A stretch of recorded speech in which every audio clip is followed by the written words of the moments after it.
Shalom semuanya, puji Tuhan kita dapat berjumpa lagi melalui ibadah online kita pada hari ini. Mari sebelum kita sama-sama beribadah, kita berdoa bersama. Terima kasih Tuhan Yesus untuk segala berkat, segala rahmat yang Kau berikan bagi kami.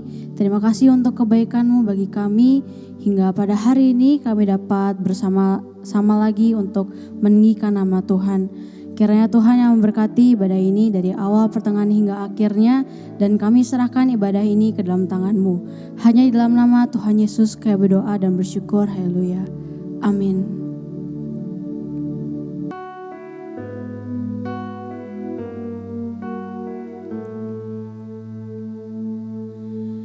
Tak akan pernah ku sesali mengiring Yesus sepanjang hidupku, lewati lembah air mata, ku saksikan kemuliaan-Mu dinyatakan.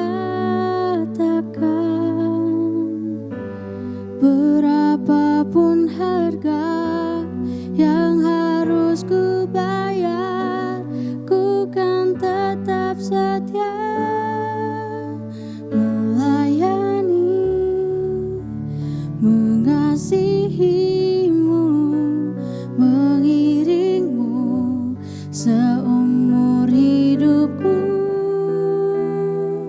Janji-Mu kan tetap ku pegang teguh sampai ku dapat mahkota kehidupan.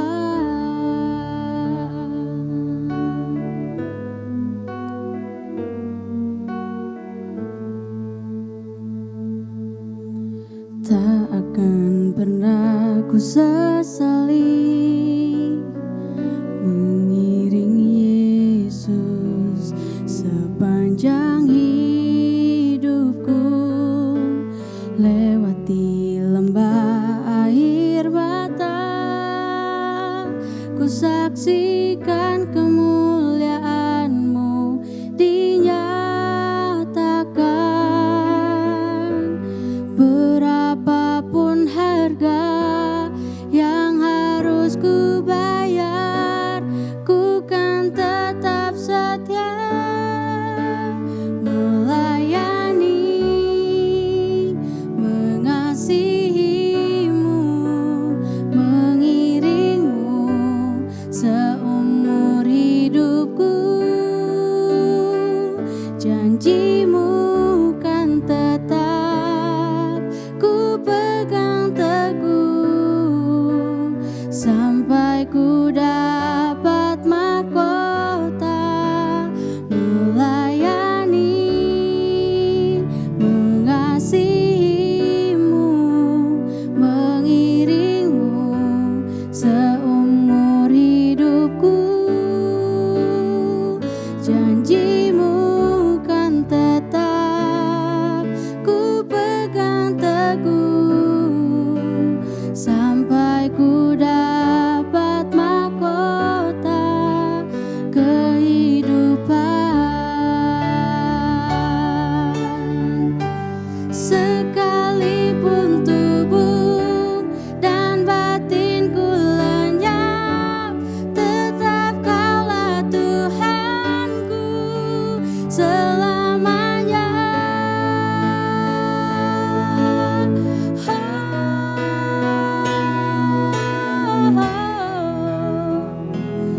Terima kasih Tuhan, terima kasih Tuhan, ku sembah Kau Yesus.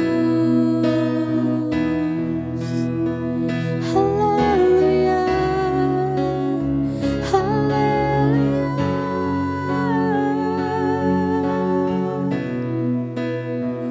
Terima kasih Tuhan, terima kasih Yesus, ku sembah Kau Tuhan, ku tinggikan Engkau.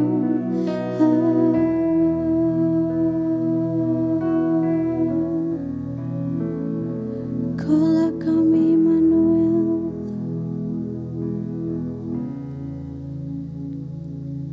Immanuel, Immanuel, Engkau besertaku. Immanuel, Immanuel, Engkau Allah besertaku. Immanuel,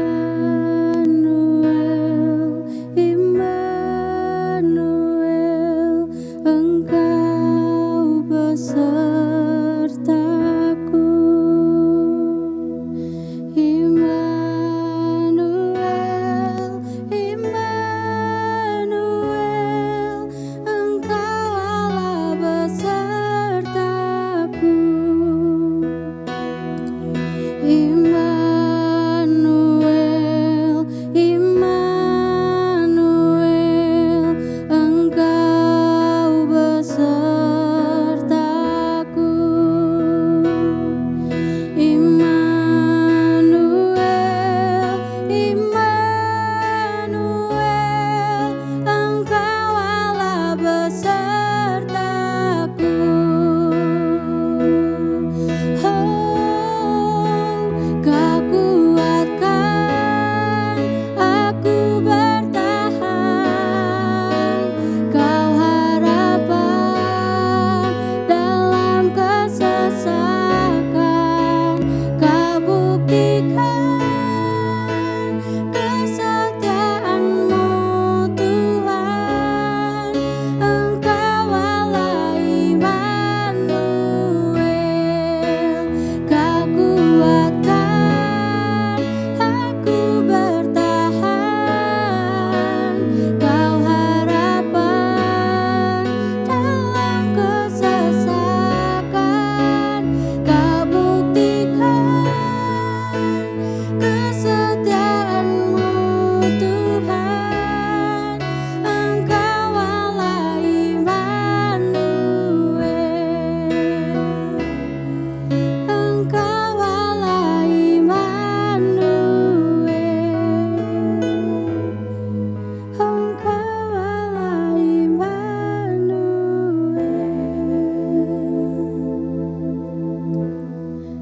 Kami ucap syukur Tuhan untuk segala kesetiaan-Mu bagi kami. Ajar kami terus Tuhan untuk dapat setia kepada Engkau. Bahkan kami dapat memulai kesetiaan kami dengan hal-hal yang kecil dan itu akan menjadi besar nantinya. Terima kasih Tuhan untuk puji-pujian yang Kau taruh dalam mulut bibir kami. Kiranya ini dapat berkenan di hadapan Engkau. Dan sebentar kami juga mau mendengarkan sebagian dari firman-Mu. Engkau tilik setiap hati kami sehingga kami yang mendengar, kami dapat membawa firman-Mu, kami dapat melakukannya dalam kehidupan kami sehari-hari. Engkau juga berkati hamba-Mu yang telah Engkau persiapkan. Kiranya hamba-Mu dapat menjadi berkat, dapat menjadi kepanjangan tangan-Mu bagi banyak orang. Terima kasih Tuhan Yesus, kami serahkan semuanya dalam tangan-Mu. Hanya dalam nama Tuhan Yesus kami berdoa, haleluya. Amin.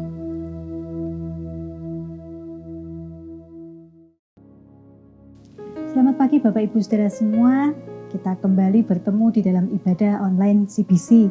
Kita mengucap syukur pada Tuhan karena sampai saat ini kita masih diberi kesehatan oleh Tuhan sehingga kita dapat melakukan ibadah secara bersama-sama. Bapak Ibu, hari ini saya akan menutup tema bulanan kita pada hari ini adalah tentang kesetiaan. Sebelum kita membahas lebih lanjut tentang kesetiaan, saya akan memberikan sebuah pertanyaan. Kalau kita sekalian disuruh memilih, kita pilih teman yang baik atau kita memilih teman yang setia? Seberapa pentingkah arti kesetiaan bagi kita semua? Penting? Penting banget? Atau penting banget? Di dalam Alkitab tertulis kata-kata setia sebanyak 130 kali. Kesetiaan adalah sebuah kualitas kehidupan yang harus dimiliki oleh semua orang, tidak kecuali. Semua agama, semua ras, semua orang diharuskan mempunyai sikap kesetiaan. Amsal pasal yang ke-19 ayat yang ke-22 mengatakan bahwa sifat yang diinginkan pada seseorang ialah kesetiaannya. Lebih baik orang miskin daripada seorang pembohong. Salomo menempatkan kesetiaan itu lebih penting dibanding harta benda. Banyak sekali ayat di dalam Alkitab yang mengingatkan kita, yang menasihatkan kepada kita tentang pentingnya kesetiaan. Tetapi pada kenyataannya di dalam kehidupan ada banyak orang yang jatuh bangun di dalam kesetiaan. Kesetiaan mengandung 3 unsur. Yang pertama adalah komitmen. Orang yang setia adalah orang yang bisa memegang komitmennya walau apapun yang terjadi. Unsur yang kedua, dapat dipercaya. Orang yang setia adalah orang yang dapat dipercaya, dapat bertanggung jawab atas segala sesuatu yang dipercayakan kepadanya. Unsur yang ketiga adalah ketaatan. Orang yang setia itu adalah orang yang taat, orang yang patuh, orang yang tunduk melakukan suatu perintah atau melakukan sebuah hukum atau melakukan suatu peraturan. Nah, pada siapa kita memberikan kesetiaan kita? Yang pertama, kita harus memberikan kesetiaan kita kepada Allah. Kesetiaan kepada Allah harus menjadi yang utama di dalam hidup kita. Mengapa? Karena dialah yang menciptakan kita, karena dialah yang memberikan kehidupan bagi kita, dialah pemilik hidup kita dan dialah yang berdaulat atas hidup kita. Makanya Allah harus menerima kesetiaan dari kita semua. Ketika kita menunjukkan kesetiaan kita kepada Tuhan, maka janji-janji Tuhan akan tergenapi dalam hidup kita. Bahkan Ia akan memberikan mahkota kehidupan. Wahyu pasal yang kedua ayat yang ke-10b dikatakan bahwa hendaklah engkau setia sampai mati dan aku akan mengaruniakan kepadamu mahkota kehidupan. Untuk siapa mahkota kehidupan disediakan? Hanya untuk orang-orang yang setia sampai mati. Bapak Ibu, kesetiaan kita kepada Tuhan itu tidak mudah. Ada banyak tantangan, ada banyak halangan, rintangan yang kita hadapi. Dan kadangkala tantangan itu dapat menggoyahkan iman kita. Pada saat inilah kesetiaan kita kepada Tuhan diuji. Tantangan ini pula yang dihadapi oleh Sadrak, Mesak, dan Abednego. Pada saat Raja Nebukadnezar memerintahkan semua orang di Babel harus menyembah patung buatannya, termasuk Sadrak, Mesak, dan Abednego yang pada saat itu mereka sudah diangkat menjadi seorang pemimpin di Babel. Mereka yang menyembah, mereka akan dibiarkan hidup.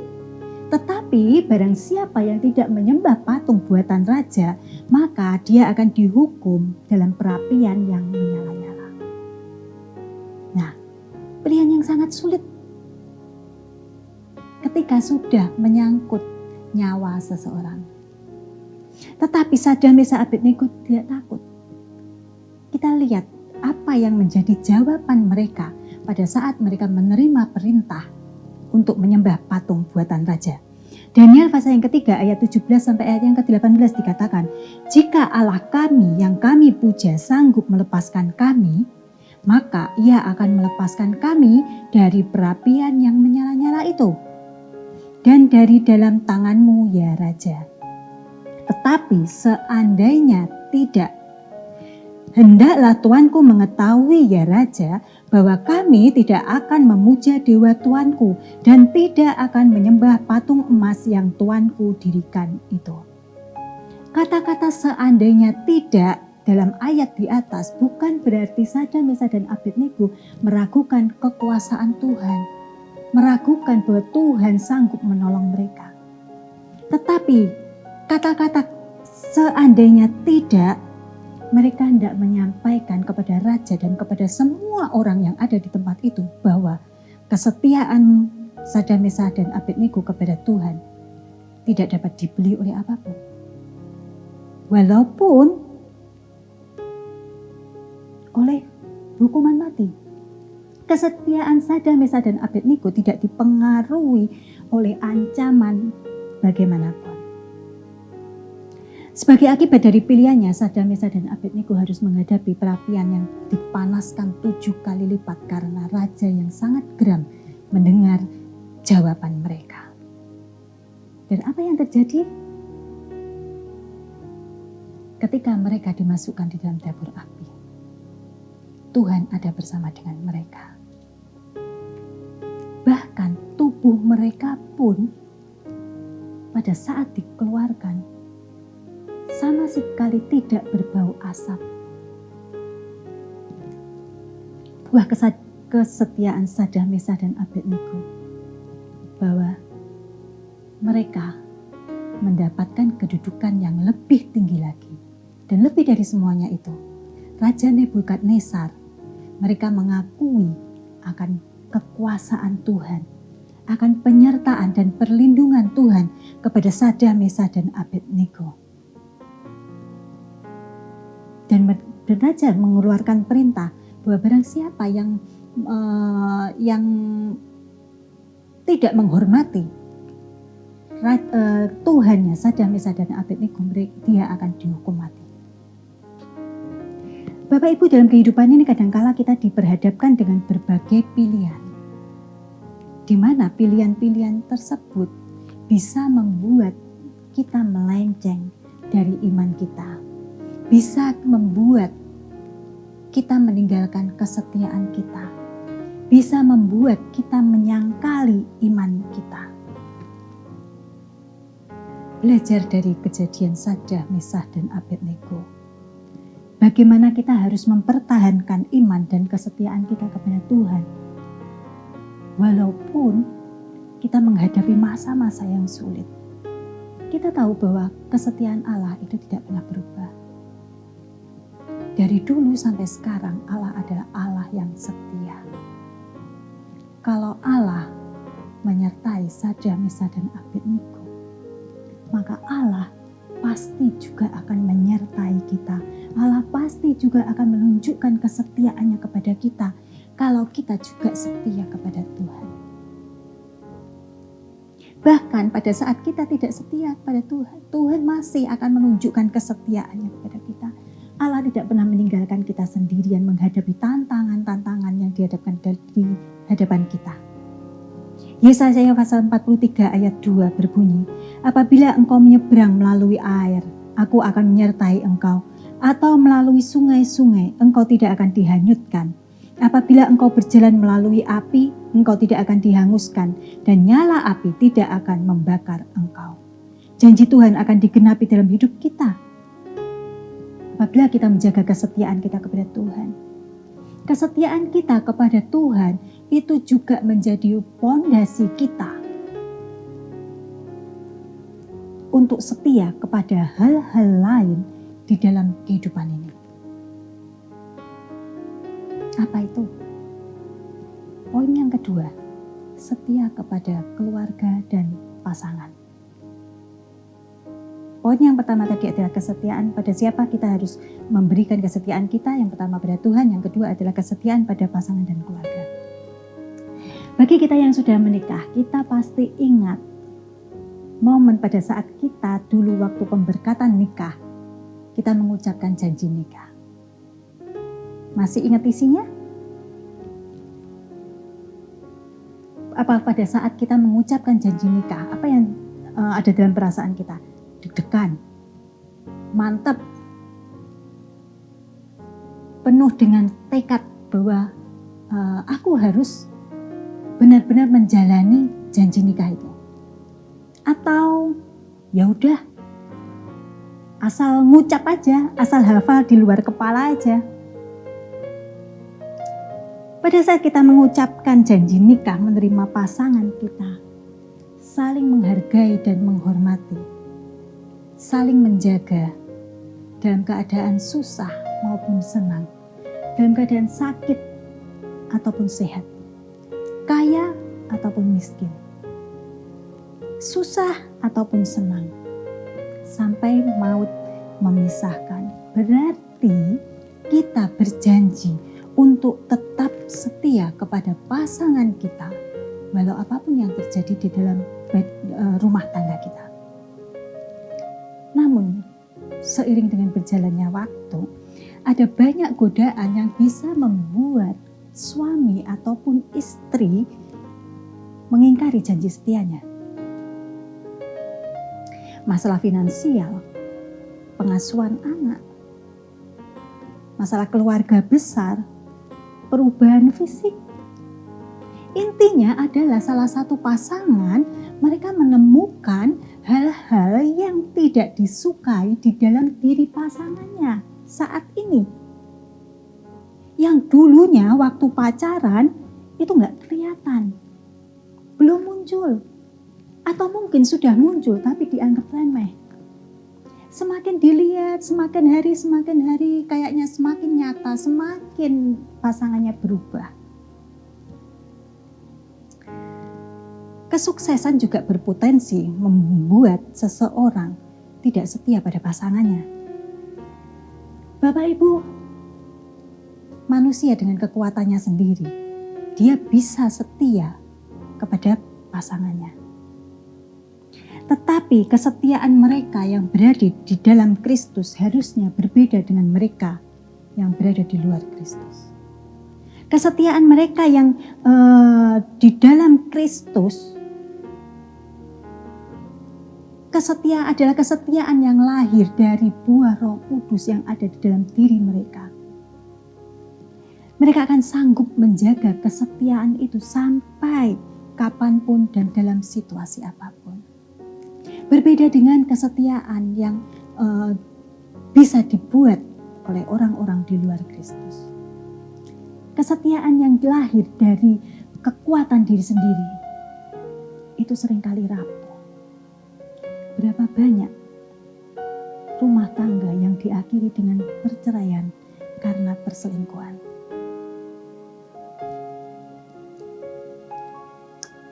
Mengapa orang-orang yang berada di dalam Kristus mereka bisa setia pada pasangannya? Karena mereka tidak mengandalkan kekuatan diri sendiri. Karena mereka mempunyai Roh Kudus yang selalu menguatkan mereka.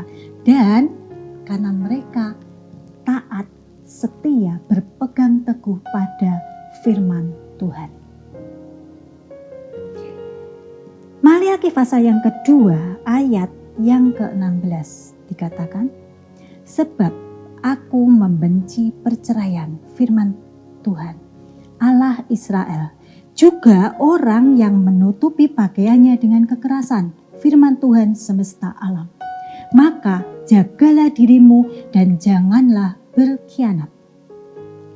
Tiap-tiap pasangan masing-masing jaga hati, jaga mata, jaga mulut, jaga perilaku. Jangan memberi celah pada apapun, pada hal-hal yang dapat menyebabkan keretakan dalam sebuah pernikahan. Oleh karena itu anak-anak muda, perhatikanlah dan ingat baik-baik. Bagi mereka yang merencanakan menikah, menikah dengan yang seiman tidak membuat pernikahan bebas konflik. Pasti menemui masalah. Apalagi menikah dengan yang tidak seiman. Tapi lebih dari itu, ketika kita mencari pasangan anak-anak muda, carilah seseorang yang benar-benar takut akan Tuhan dan setia pada Tuhan, taat melakukan firman Tuhan. Ketaatan dan kesetiaan seseorang pada Tuhan merupakan dasar seseorang untuk bisa setia pada pasangan dan keluarganya. Saya pernah membaca sebuah cerita dari pesisir Amerika. Ada sepasang kekasih yang sedang dalam perjalanan ke pantai. Di tengah jalan mereka membeli burger. Karena tergesa-gesa, pembelinya banyak banget, maka pemilik outlet ini dia dengan tergesa-gesa pula memberikan bungkusan-bungkusan kepada para pelanggannya, termasuk pada sepasang kekasih ini. Nah, ketika sudah sampai di pantai, ketika mereka sepasang kekasih ini mereka membuka bungkusan yang dia dapatkan, betapa terkejutnya mereka karena mereka mendapati bukan burger yang ada di dalam kantong itu, tetapi segepok uang. Sepasang kekasih ini mereka sepakat untuk mengembalikan kantong ini kepada pemiliknya. Nah, betapa sukacitanya, betapa bahagianya pemilik outlet ini ketika mendapati bahwa uangnya dikembalikan oleh pasangan yang baik hati ini. Dan dia berencana untuk mengambil foto sepasang kekasih ini dan akan menguploadnya di media sosial. Tetapi pasangan ini sangat-sangat menolak dan meminta dengan amat sangat pun supaya pemilik outlet ini tidak mengupload kejadian peristiwa yang baru saja terjadi di media sosial. Saya berpikir, wah, alkitabiah sekali, baik sekali pasangan ini. Tapi setelah saya melanjutkan membaca, ternyata tidak. Ternyata mereka bukan sepasang suami istri. Pasangan yang diajak si pria ternyata adalah selingkuhannya, bukan istri sahnya. Di balik kebaikan hati pria ini, dia menyimpan ketidaksetiaan kepada pasangannya. Ada banyak pasangan yang nampaknya dari luar baik, penuh perhatian, care, ramah, namun tidak bisa memegang kesetiaan. Anak-anak muda cari orang baik itu banyak, tetapi orang yang setia itu limited edition. Amsal pasal yang ke-20 ayat yang ke-6. Banyak orang menyebut diri baik hati, tetapi orang yang setia siapakah menemukan? Cari orang setia itu sulit. Poin yang ketiga, pada siapa kita menunjukkan kesetiaan kita? Kesetiaan kepada pekerjaan. Daniel pasal 6 ayat yang keempat. Kemudian para pejabat tinggi dan wakil raja itu mencari alasan dakwaan terhadap Daniel dalam hal pemerintahan. Tetapi mereka tidak mendapat alasan apapun atau suatu kesalahan. Sebab ia setia dan tidak ada didapati sesuatu kelalaian atau suatu kesalahan padanya. Daniel adalah seorang pekerja yang setia, dapat dipercaya. Artinya bahwa dia bersih dalam seluruh aspek pekerjaannya. Dia seorang yang jujur, dia tidak pernah korupsi, dia tidak pernah terlambat apalagi bolos kerja. Dan dia selalu bijaksana di dalam apapun keputusan yang dibuatnya. Dia tidak pernah lalai menyalahgunakan kekuasaan dan lain sebagainya. Oleh sebab itu dia dikatakan setia. Para pekerja, mari kita meneladani kesetiaan Daniel dalam bekerja. Bekerja dengan sebaik-baiknya dan dapat dipercaya. Alkitab katakan apapun yang dikerjakan tanganmu, lakukan itu seperti untuk Tuhan, bukan untuk manusia. Nah Bapak Ibu, apa akibatnya kalau kita tidak setia? Ulangan pasal yang ke-32 ayat yang ke-20 dan 23. Ia berfirman, aku hendak menyembunyikan wajahku terhadap mereka dan melihat bagaimana kesudahan mereka. Sebab mereka itu suatu angkatan yang bengkok, anak-anak yang tidak mempunyai kesetiaan. Aku akan menimbun malapetaka ke atas mereka, seluruh anak panahku akan kutembakkan kepada mereka. Kemalangan, malapetaka, kesakitan, bahkan kehancuran akan menjadi bagian hidup orang-orang yang mengabaikan kesetiaan. Tidak pernah ada kata terlambat apabila kita mau bertobat. Jika kita pernah melakukan kesalahan, pernah melakukan hal-hal yang tidak menunjukkan kesetiaan kita pada Tuhan, pada pasangan, pada pekerjaan, pada keluarga, atau pada apapun. Memang susah, tidak mudah, untuk mendapatkan kepercayaan lagi dari orang yang sudah kita khianati. Tapi ketika kita benar-benar bertobat, mengaku kesalahan, dan menunjukkan buah pertobatan kita, Tuhan pasti menolong. Jangan pernah menyerah pada kegagalan. Mulailah lagi melakukan kesetiaan dari hal-hal yang kecil. Karena dari hal-hal yang kecil, Tuhan akan memulihkan kita, akan mempercayakan kepada kita hal-hal yang besar. Bahkan hal-hal yang tidak pernah kita pikirkan, Tuhan akan sediakan bagi kita semua. Tuhan memberkati kita. Mari kita berdoa. Bapa, kami mengucap syukur untuk firman yang sudah kami dengar pada pagi hari ini. Tuhan, mampukan kami Tuhan untuk kami dapat setia mulai dari hal-hal yang kecil. Kami percaya, kami yakin bahwa firman-Mu ya dan amin. Ketika kami menunjukkan kesetiaan kami, maka hal-hal yang besar Tuhan tunjukkan, Tuhan nyatakan dalam kehidupan kami.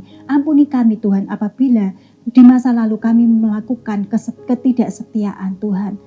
Tolong kami Tuhan Yesus, biarlah kiranya Tuhan Engkau mengampuni segala kesalahan kami Tuhan. Tuhan juga membalut luka-luka hati yang mungkin sudah tersakiti oleh kelakuan kami. Biarlah kiranya Tuhan yang memulihkan kehidupan kami semuanya. Biarlah kesetiaan-Mu Tuhan nyata di dalam kehidupan kami dapat menjadi berkat dimanapun kami berada. Terima kasih Tuhan Yesus, Tuhan memberkati kami semuanya. Di dalam nama Tuhan Yesus kami berdoa, haleluya, amin. Puji Tuhan saudara, kita sudah menerima firman yang luar biasa. Mari kita boleh belajar setia kepada Tuhan, setia kepada pasangan, dan setia dalam pekerjaan kita. Kalau kita setia dalam hal yang kecil, Tuhan akan mempercayakan kita kepada hal-hal yang besar. Sebaliknya kalau kita tidak setia, maka Tuhan akan menyembunyikan wajahnya dari kita. Dia akan memalingkan mukanya dari kita. Mari kita belajar setia. Termasuk dalam kondisi saat ini, kita setia kepada aturan pemerintah untuk kita melakukan 3M juga. Selalu gunakan masker, selalu mencuci tangan, dan selalu menjaga jarak dengan orang lain. Dengan demikian, kita menjadi pribadi yang setia.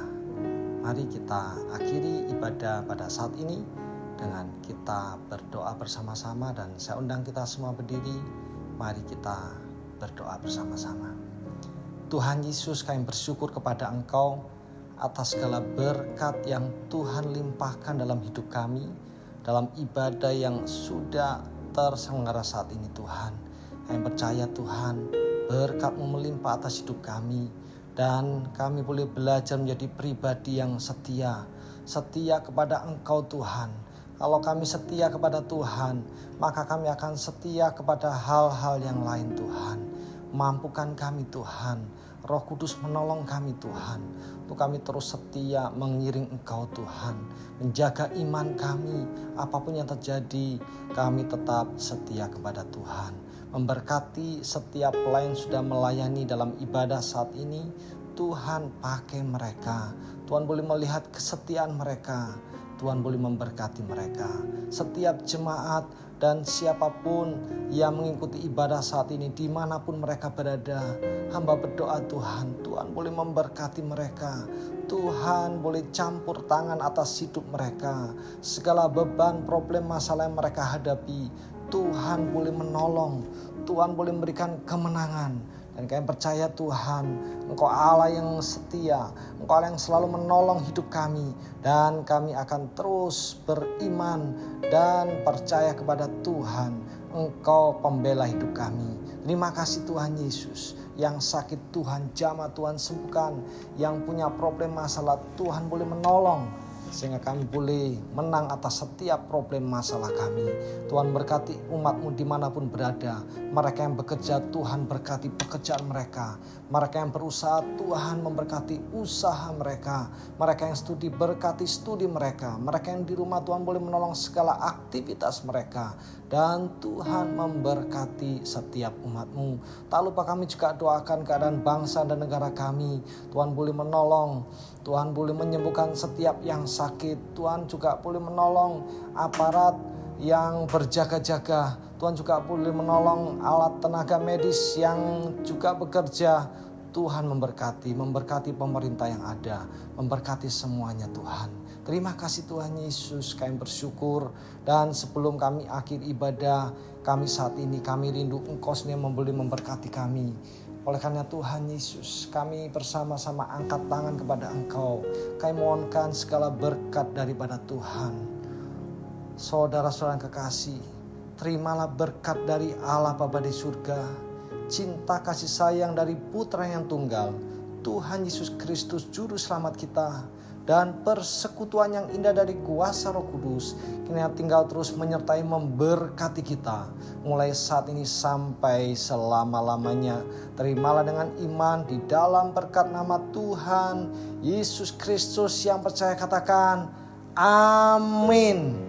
Shalom, Tuhan Yesus memberkati kita semua.